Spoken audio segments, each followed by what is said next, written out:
Well, hey there. It's the after party. Let's get into it. So we just finished session 36. We are past the 1 year mark of play. Congratulations, crew.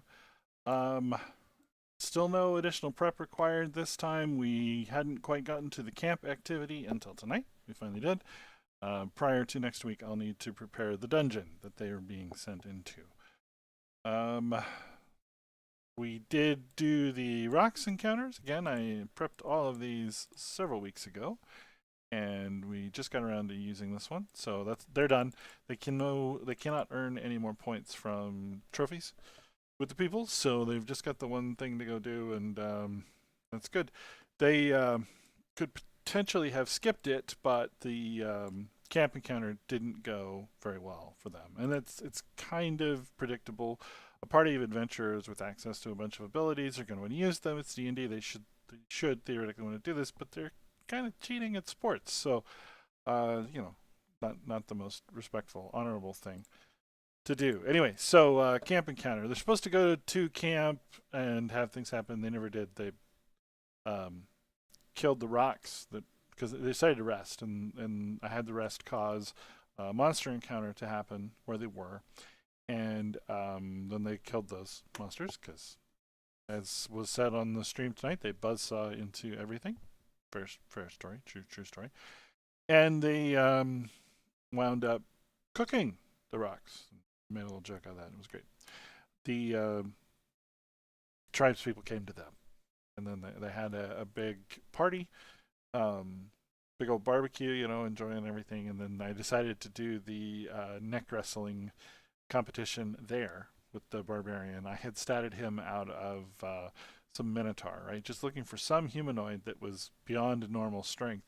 The 5e materials that I have, and I have almost all of them. I only stopped buying in January, so I had everything up until January. Not a really decent, strong barbarian in any of that. So I reskinned a Minotaur barbarian out of Descent into Avernus. I took away his like horns and stuff, but um, other than that, that's what I did.